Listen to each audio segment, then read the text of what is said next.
আসসালামু আলাইকুম। আপনি কি আপনার নিজের কামিজ নিজেই তৈরি করতে চাচ্ছেন? অবশ্যই আপনি নিজেই তৈরি করতে পারবেন। এই ভিডিওটি একটু মনোযোগ দিয়ে দেখুন, খুব সহজে আপনি কামিজ তৈরি শিখতে পারবেন। একেবারে যদি নতুন হয়ে থাকেন তারপর কোনো সমস্যা নেই। যখন আমরা একটি কামিজ সেলাই করব, সর্বপ্রথম গলার পট্টিগুলো আমাদেরকে সেলাই করে নিতে হবে। গলার পট্টি এখানে দুইটি নিয়েছি, সামনের গলার পট্টি একটি, পিছনের একটি গলার পট্টি, দুইটি গলার পট্টি আমাদেরকে সেলাই করে নিতে হবে। ফার্স্ট আমি সামনের যে গলার পট্টিটি আছে আমি সেলাই করে নিচ্ছি, এরপরে পিছনের যে গলার পট্টিটি আছে সেই গলার পট্টিটি আমাদেরকে সেলাই করে নিতে হবে। এইভাবে দুইটি গলার পট্টি আমাদেরকে সেলাই করে নিতে হবে। এরপরে কামিজের বডির পার্টি নিতে হবে। সর্বপ্রথম সামনের বডির পার্টির উপরে গলার পট্টিটি আমরা এইভাবে সুন্দর করে মিল করে বিছিয়ে রাখবো। রাখার পরে 1 ফিট মার্জিন রেখে সম্পূর্ণ অংশটি ঘুরিয়ে ঘুরিয়ে সেলাই দিয়ে আমাদেরকে অ্যাটাচ করে নিতে হবে। এইভাবে সুন্দর করে গলার পট্টিটি সেলাই করে অ্যাটাচ করা কমপ্লিট হয়ে গেলে হালকা একটু কুচি কুচি করে কাটিং করে দিতে হবে, যেন গলার পট্টিটি উল্টিয়ে নেওয়ার পরে সুন্দর ফিনিশিং হয় গলাটি। এরপরে আমাদের গলার পট্টিটির উপরে একটি চাপ সেলাই দিতে হবে। আপনি বকরম দিয়েও কিন্তু এই গলাগুলো তৈরি করতে পারেন। যাদের বাসায় বকরম নেই, কাপড় দিয়ে আপনারা এইভাবে গলার পট্টিগুলো সেট করে নেবেন। ওকে, এতটুকু অংশ সেলাই করা কমপ্লিট হয়ে গেলে গলার পট্টিটি ভাঁজ করে আমাদেরকে ভিতরের দিকে দিয়ে দিতে হবে। এভাবে ভাঁজ করে ভিতরের দিকে দেবো, তাহলে দেখবেন খুব সুন্দর গলাটি ফিনিশিং হয়েছে। দেখুন কত সুন্দর হয়েছে, তাই না? এরপরে পিছন পাটি আমাদেরকে নিতে হবে। একই নিয়মে পিছন পাটি এভাবে বিছিয়ে রাখতে হবে, এর উপরে গলার পট্টিটি রাখতে হবে। এই কামিজের কাটিং এর ভিডিওটি কিন্তু আমার চ্যানেলে দিয়েছি। কাটিংটি কিভাবে করতে হবে সেই ভিডিওটি দেখলে আপনি খুব সহজে শিখতে পারবেন। যারা একেবারে নতুন, কখনো কোনো কামিজ কাটিং করেনি, তারাও কিন্তু কামিজ কাটিংটি শিখতে পারবে। এইভাবে সেলাই দিয়ে গলার পট্টিটি আটকে নেওয়ার পরে দেখুন এই রাউন্ড অংশগুলো হালকা একটু কেটে দিতে হবে। এরপরে একই নিয়মে গলার পট্টিটির উপরে একটি চাপ সেলাই দিতে হবে। তো বাসায় বেকার বসে না থেকে আপনি কিন্তু দর্জি কাজগুলো খুব সহজে শিখে নিজের পোশাকগুলো অন্তত তৈরি করতে পারেন। এইভাবে পিছন পাটের গলার পট্টিটি সেট করে নেওয়ার পরে এক্সট্রা সুতোগুলো কাটিং করে ফেলে দিতে হবে। একই নিয়মে গলার পট্টিটি ভাঁজ করে ভিতরের দিকে দিয়ে দিতে হবে। এইভাবে গলার পট্টিটি ভাঁজ করে আপনি হাত সেলাই বা মেশিন সেলাই দিতে পারেন কিন্তু। এরপরে দুইটি বডির পার্ট এভাবে মিল করে রাখবো। শোল্ডারটি এখানে আমাদেরকে জয়েন্টই দিতে হবে। সেলাই শুরুতে এবং শেষে ভালো করে বাঁধ দিতে হবে, সেলাইটি যেন কখনো খুলে না যায়। ওকে, অবশ্যই দুইটি করে সেলাই দেওয়ার চেষ্টা করবেন। আমি একটি করে সেলাই দিয়ে আপনাকে দেখিয়ে দিচ্ছি। তো এইভাবে শোল্ডারটি জয়েন দেওয়া কমপ্লিট হয়ে গেলে এরপরে আমাদেরকে যে কাজটি করতে হবে, গলার পট্টিটি আমাদেরকে সেলাই করে নিতে হবে। গলার পট্টির উপরে কিন্তু আপনি হাত সেলাই দিতে পারেন, না হলে আমি যে নিয়মে মেশিন সেলাই দিয়ে দেখিয়ে দিচ্ছি একই নিয়মে আপনিও মেশিন সেলাই দিয়ে নিতে পারেন। এইভাবে গলার পট্টিটি ভাঁজ করে রেখে একেবারে মাথা দিয়ে আমাদেরকে একটি সেলাই দিতে হবে। গলার পট্টির উপরে এই সেলাইটি যখন দেবেন, সেলাইটি একটু ঘন করে দেওয়ার চেষ্টা করবেন, তাহলে দেখতে অনেক সুন্দর দেখা যাবে। আপনি কিন্তু হাত সেলাইও দিয়ে নিতে পারেন, আপনাকে বলে দিচ্ছি আমি, আপনার রুচি অনুযায়ী আপনি এই কাজটি করে নেবেন। এইভাবে গলার পট্টিটি সেলাই করা কমপ্লিট হয়ে গেলে ঠিক শোল্ডার এখানে ধরবো, ধরে দুইটি বডির পার্ট একই সাথে ভাঁজ করে মিল করে রাখতে হবে।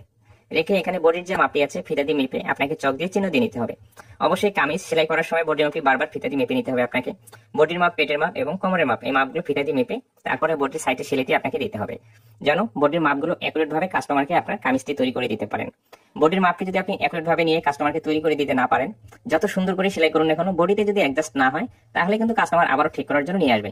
এই জন্য বডির মাপগুলো সুন্দর করে মেপে নিয়ে আমাদেরকে বডির সাইডে সেলাইটি দিতে হয়। আশা করি বুঝতে পেরেছেন। এইভাবে দুইটি সেলাই দিতে হবে বডির সাইডে। একটি সাইড সেলাই করা কমপ্লিট হয়ে গেলে অপর সাইডে একই নিয়মে আমাদেরকে সেলাইটি শুরু করতে হবে এবং শেষ করতে হবে। আমি আবারও বলে দিচ্ছি, কামিজের কাটিং এর ভিডিওটি যদি আপনি দেখতে চান আমার ইউটিউব চ্যানেলে দেওয়া আছে, সেখান থেকে আপনি দেখে নিতে পারেন, এবং ফেসবুক পেজ থেকে যদি দেখতে চান ফেসবুক পেজের ভিতরে যে ভিডিওটি আপনি দেখে নিতে পারেন। এইভাবে বডির সাইডে সেলাইটি দেওয়া কমপ্লিট হয়ে গেলে এখন কামিজের সাইড ফ্রাগুলো আমাদেরকে সেলাই করতে হবে। এইভাবে সাইড ফ্রাটি ওপেন করে নিতে হবে। ফার্স্ট টাইমে আঙ্গুল দিয়ে এইভাবে হাফ ইঞ্চি কাপড় আপনাকে একটি ভাঁজ করে নিতে হবে। এইভাবে কাপড়টি ভাঁজ করে নেওয়ার পর এরপর আরো একটি ভাঁজ করতে হবে। এভাবে দুইটি ভাঁজ করে এখানে বরাবর সেলাই দিতে হবে। তো যে কামিজগুলোর এই অংশটি খাড়া থাকবে সেই কামিজের সাইড ফ্রাগুলো আপনি এইভাবে সেলাই করবেন। যে কামিজের সাইড ফ্রার কাপড়টি একেবারে আড়া থাকে সেই কামিজগুলোর সাইড ফ্রা আপনি দুইটি করে সেলাই দিয়ে সেলাই করবেন, তাহলে কখনো কোনাগুলো ঝুলে পড়বে না। আর এই ধরনের কাপড় হলে আপনি ঠিক আছে দুইটি ভাঁজ একবারে করে সেলাই করবেন, তাহলে সাইড ফ্রাটি কখনো ঝুলে পড়বে না।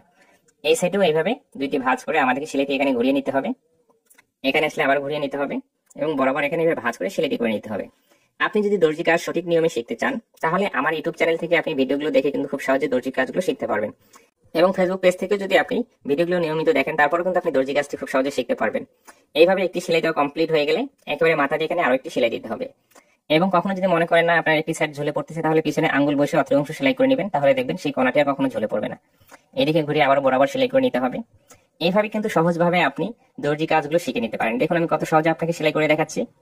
এইভাবে আপনি বাসায় ট্রাই করুন, আপনি খুব সহজে পোশাকগুলো তৈরি করে নিতে পারবেন। এরপর নিচের অংশটি আমাদেরকে সেলাই করে নিতে হবে। অনেকজনে যারা নতুন কাজ শিখতেছে তারা মনে করে আমাকে দিয়ে কাজ হবে না, আমি পারবো না, একটি দুইটি কাজ করার পরে বিরক্ত হয়ে কাজ বাদ দিয়ে দেয়। আপনাকে যে কাজটি করতে হবে, আপনাকে প্র্যাকটিস করতে হবে নিয়মিত। যত আপনি নিয়মিত প্র্যাকটিস করবেন তত ভালোভাবে কাজটি শিখতে পারবেন। এইভাবে একটি সেলাই দেওয়ার পরে মাথা দিয়ে এখানে আরো একটি সেলাই দিতে হবে। এইভাবে ঠিক আছে, কামিজের নিচের একেবারে নিচের অংশে আমাদের দুইটি ভাঁজ করে এভাবে সেলাই দিতে হবে। এরপরে হাতাটি তৈরি করতে হবে। তো দুইটি হাতা আমাদেরকে লাগিয়ে নিতে হবে, তাই না? আমি কিন্তু এখানে একটি হাতা তৈরি করে আপনাদেরকে লাগিয়ে দেখাচ্ছি। হাতের মুখের অংশটি এভাবে দুইটি ভাঁজ করে একটি সেলাই দিয়ে নিতে হবে। একটি সেলাই দেওয়া কমপ্লিট হয়ে গেলে এর মাথা দিয়ে আরেকটি সেলাই দিতে হবে। দেখুন কত সহজে হাতের মুখের অংশটি সেলাই করে নিয়েছি। এরপরে হাতাটি আমরা ভাঁজ করব এবং হাতের মুখের যে মাপটি আছে আমাদেরকে ফিতা দিয়ে মেপে নিতে হবে। মেপে নিয়ে এখানে থেকে সেলাইটি শুরু করতে হবে। সেলাই শুরুতে অবশ্যই কিন্তু ভালো করে বাঁধ দিতে হবে যেন সেলাইটি কখনো খুলে না যায়। বডির আরমোলের সাথে হাতের আরমোলটি এখন মেপে আমরা সেলাই করব, যেন হাতাটি সেট করার সময় বডির আরমোল এবং হাতের আরমোল অ্যাকুরেট হয়। অবশ্যই হাতের এই সাইডে আমাদেরকে 2টি করে সেলাই দিয়ে নিতে হবে। একটি সেলাই দিলে কিন্তু সেলাইগুলো খুলে যাওয়ার সম্ভাবনা থাকে। এইভাবে হাতাটি তৈরি করে নেওয়ার পরে সাইডে অতিরিক্ত এক্সট্রা কাপড় থাকলে কাটিং করে নিতে হবে। হাতাটি উল্টিয়ে নেওয়ার পরে দেখুন এখন বডির পার্টের সাথে আমাদেরকে সেট করে নিতে হবে। এইভাবে তালপাটের অংশটি ভালো করে মেপে নেওয়ার পরে ডাইন এবং বাম এই সাইডগুলো দেখে আপনি ঠিক আছে হাতাটি সেট করে নিতে হবে এবং বডির সাইডের এই কাপড়টি ভাঁজ করে সেলাই করবেন, তাহলে সাইডে কাপড় কখনো টেনে ধরবে না। এরপরে হাতাটি দেখুন সোলারের যে সেলাই আছে এবং হাতের যে মাঝখানের চিহ্ন আছে এখান থেকে মিল করে এখান থেকে আমাদেরকে হাতাটি লাগানো শুরু করতে হবে। একটি কামিজ সহজ নিয়মে কিভাবে সেলাই করতে হবে প্রতিটি বিষয় কিন্তু আপনাকে আমি খুব সহজ করে বোঝানোর চেষ্টা করেছি। আশা করি যারা নতুন আছে তারাও শিখতে পেরেছে। কোথাও যদি আপনার বুঝতে সমস্যা ততটুকু অংশ আবার রিপ্লাই করে দেখুন, অবশ্যই বুঝতে পারবেন। এবং ভিডিওটি শেষ পর্যন্ত দেখার পরে অবশ্যই আপনার মূল্যবান মতামতটি জানিয়ে যাবেন এবং কোনো ভিডিও যদি আপনার বিশেষ প্রয়োজন হয়ে থাকে সেই ভিডিওর নামটি লিখবেন। অবশ্যই আপনার কমেন্টের মূল্যায়ন করে সেই ভিডিওটি আমি দেওয়ার চেষ্টা করব। এই অবস্থায় কিন্তু কামিজটি তৈরি করে একেবারে কমপ্লিট হয়ে গেছে। আমি দেখিয়ে দিচ্ছি কত সুন্দর ফিনিশিং হয়েছে। এবং ভিডিওটি শেষ পর্যন্ত দেখার পরে যদি ভালো লেগে থাকে অবশ্যই আমার চ্যানেলকে সাবস্ক্রাইব করে রাখবেন এবং ফেসবুক পেজ থেকে ভিডিওটি দেখলে অবশ্যই পেজটিকে ফলো দিয়ে রাখবেন। ভালো থাকবেন, সুস্থ থাকবেন, নিজের প্রতি খেয়াল রাখবেন।